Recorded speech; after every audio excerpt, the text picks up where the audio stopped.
Juan Pablo de Leo, ¿qué tal? Es un desastre la Casa Blanca. Jorge, ¿cómo estás? Muy buenas noches, Viviana. ¿Cómo estás? Muy buenas noches. Insólito. Gracias por la invitación. Insólito, sí. Comparado con la administración del presidente Richard Nixon, lo hemos mencionado aquí muchas veces. Hay que recordar que Watergate duró muchísimos años, fueron más o menos 3 años y medio, y si seguimos con esas comparaciones o con esa relación de lo que está haciendo la administración del presidente Trump, en eso insólito que dice Viviana, con la administración del presidente Richard Nixon, que finalmente es el presidente de la época moderna en la política estadounidense que se puede relacionar esta salida, es precisamente lo que se vimos. puede relacionar esta salida solamente porque tuvo que renunciar, pero Richard Nixon, nos guste o no, era un político de unos tamaños enormes, hecho y derecho, ¿no? que estuvo presente en la política, y ese es un tema del que vamos a platicar en estos momentos, que tiene que ver con la relación del Partido Republicano y con la relación de los presidentes. Hablaba yo de Richard Nixon porque hay que recordar que Alexander Haig fue el jefe de oficina de presidencia del presidente Richard Nixon, de la oficina de presidencia, y era un militar. Ahora estamos viendo una reedición de esta cuestión del jefe de la oficina de presidencia. El hecho de que Donald Trump haya decidido correr a Reince Priebus el día viernes a partir de una recomendación de Anthony Scaramucci, ahora exdirector de comunicaciones de la Casa Blanca. Que duró 10 días en el cargo. 10 días, ese es un récord. Entre 10 y 11 días que duró este hombre, dicen, bueno, esta película de cómo perder a un hombre en 10 días, cómo perder a un director de comunicaciones en 10 días, porque realmente habla del error monumental que tiene el presidente Donald Trump en la política norteamericana, del poco y del mal manejo que le da la misma. Un hombre que venía de Wall Street, que no tenía idea de lo que es realmente la política norteamericana, que viene de las empresas privadas, de la inversión privada y otros aspectos que no tienen que ver precisamente con la comunicación, y es un tipo que tenía la responsabilidad de la estrategia de comunicación, no era el vocero de la Casa Blanca que esa es una cosa importante, porque uno dice el director de comunicación y lo extrapola a lo que sucede en México, dice, bueno, es el director de comunicación social el que da los boletines. No, el director de comunicaciones de la Casa Blanca pasa, buena parte del manejo de la Casa Blanca pasa por ahí. Y este hombre lo que decía es, nosotros identificamos a quien está filtrando información aquí al interior de la Casa Blanca, y públicamente en una entrevista que fue la entrevista que le terminó por costar el empleo, insultó a Reince Priebus, insultó al Partido Republicano, insultó a medio mundo del gabinete, a Stephen Bannon, inclusive se metió con Stephen Bannon, que eso ya es un tema muy delicado en esta lucha de poder que hay al interior de la Casa Blanca. El día viernes, Anthony Scaramucci decide correr a Reince Priebus. ¿Por qué es importante también el despido de Reince Priebus?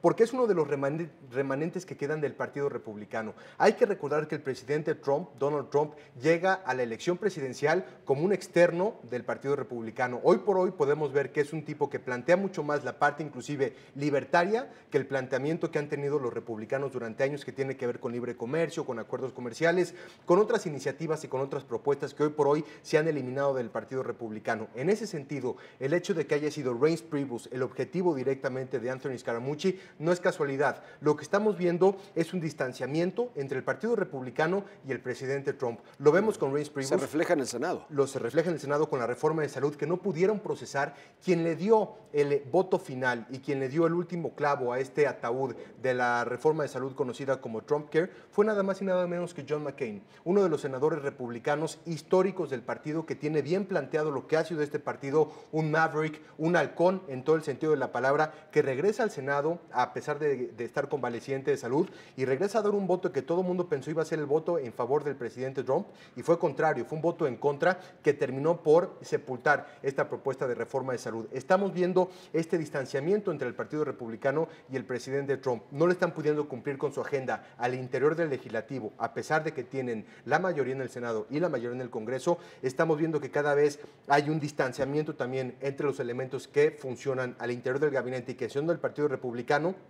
Y por otra parte, quien toma más poder son los militares, son los ciudadanos, son los empresarios. Lo vemos, por ejemplo, con Steven Mnuchin, el secretario del Tesoro, que está muy ligado al presidente Trump. Es un tipo que es externo y es ajeno a la política por completo. El general Kelly, un hombre que también hay que platicar acerca del conocimiento que tiene de México y esta relación que también inevitablemente va a cambiar en cuestión de seguridad. Es un hombre que viene del ejército, es un hombre militar que no está ligado del Comando Sur y del Comando Norte. Y conoce perfectamente bien en ese sentido, tú lo sabes mejor, Jorge, pero lo que sí es muy claro es que el presidente Trump no siente que hay una lealtad por parte del Partido Republicano y está empezando a distanciarse de ellos, y esto puede ser muy peligroso en el sentido de que el presidente pueda empezar a minar las instituciones, empieza a atacar a gente como Jeff Sessions, el procurador. Puede ser un buen procurador o puede ser mal procurador. El hecho de que esté minando la percepción de las instituciones es algo inaceptable. Pero ya lo hizo, o sea, recordemos cuando tomó posesión que se peleó con las 17 agencias de seguridad de los Estados Unidos.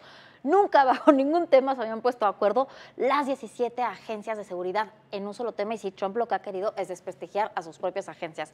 Hay otro tema que a mí, la verdad, no lo puedo creer. ¿Cómo es posible que invente el presidente Trump que habló con el presidente Peña Nieto?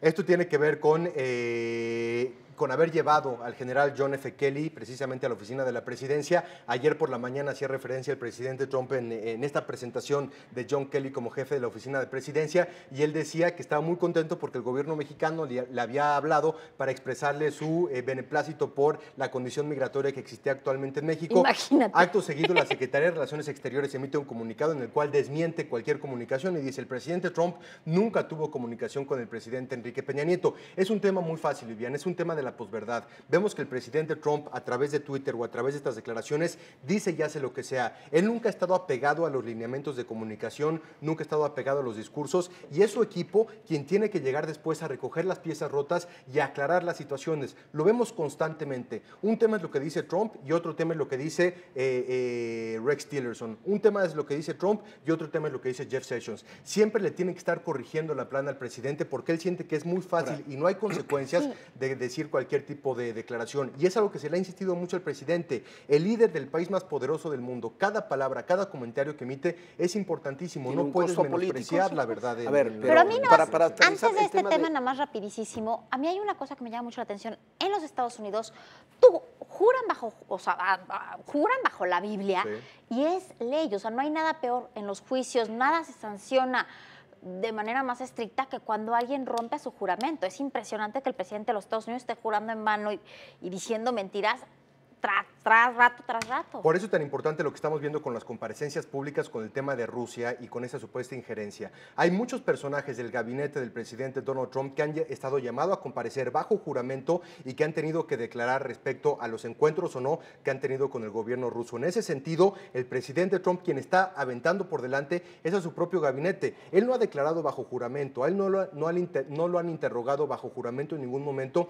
y por eso puede hacer este tipo de declaraciones. Por eso gente como Jeff Sessions, el procurador, al momento que está compareciendo bajo juramento, tiene que hacer este tipo de planteamiento respecto a la investigación, haberse separado de la misma, y el presidente Trump se enoja con él y públicamente lo humilla. Pero el tema es de qué forma se pueden proteger los integrantes de la Casa Blanca de las declaraciones que puedan estar haciendo, sobre todo bajo juramento, sobre todo también bajo el esquema de Rusia, porque en caso de que esto llegue a una investigación criminal, los que están en peligro de ser acusados criminalmente no es propiamente el presidente Trump, sino todos los elementos de su gabinete que en algún momento declararon y pueden ser encontrados de haber mentido o de haber obstruido la justicia. A ver, regresemos a lo de John Kelly. Lo de John Kelly es un nombramiento muy importante, como tú decías, desde Alexander Haig, es el primer militar que llega a secretario de Estado, a jefe de gabinete. Alexander Haig era secretario de Estado, él es el jefe de gabinete, que es una posición muy importante.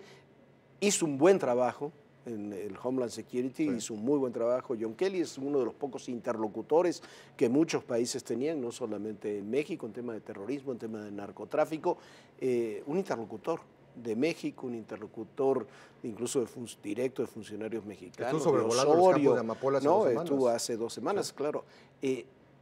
Para México es una buena y una mala noticia. Es una buena noticia porque queda en el centro de la Casa Blanca un hombre, un interlocutor válido.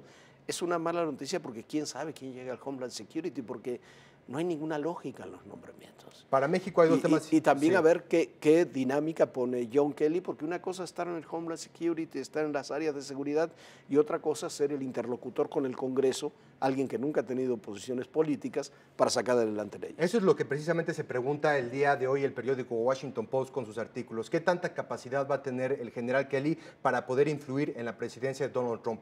Parecería ser que es un hombre al que escucha el presidente Trump. ¿Por qué? Porque vemos que esta decisión de correr Anthony Scaramucci fue una condición que impuso John Kelly para tomar este puesto de jefatura del gabinete de presidencia de los Estados Unidos. Todo, claro. Si yo lo tomo, tiene que salir forzosamente Scaramucci, y fue algo a lo que el presidente Trump aceptó. En ese sentido, es una buena primera señal de que podría ser un hombre a quien el presidente escuche, porque el presidente no escucha prácticamente a nadie. Hay que ver los cambios que ha tenido Trump desde la campaña presidencial, Corey Lewandowski, Paul Manafort, Reince Priebus y demás personajes que todos han venido cambiando. Queda la pregunta y la duda si será Kelly el general y el hombre a quien Donald Trump pueda escuchar y pueda alinear y pueda poner orden al interior de la Casa Blanca. Por otra parte, lo que tú decías, sí, es una buena noticia para México. El general Kelly es uno de los personajes que mejores declaraciones para con México tuvo durante las comparecencias cuando lo estaban nominando para el Departamento de Seguridad Interior de los Estados Unidos. Hablaba muy bien de México, tú lo dices, Jorge, Viviana, tiene un conocimiento profundo de la seguridad mexicana,